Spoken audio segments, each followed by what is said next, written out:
আসেন এই ছোট্ট জীবনটা যেরকম জ্ঞানার হইতে চাই, আসল জ্ঞানার তো মানুষ মরার পরে হবে, আসল সফল তো মরার পরে হবে।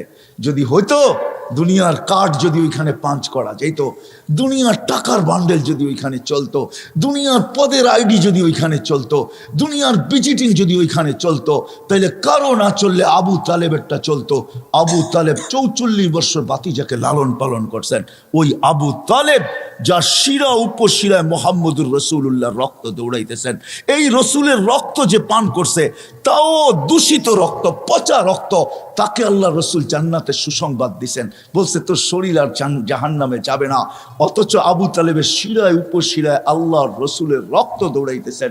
চাচা আর বাতিজা একই ফ্যামিলি, ব্লাডের সম্পর্ক, রক্তের সম্পর্ক, কিন্তু আবু তালেবের কিঞ্চিত কাজে আসে নাই।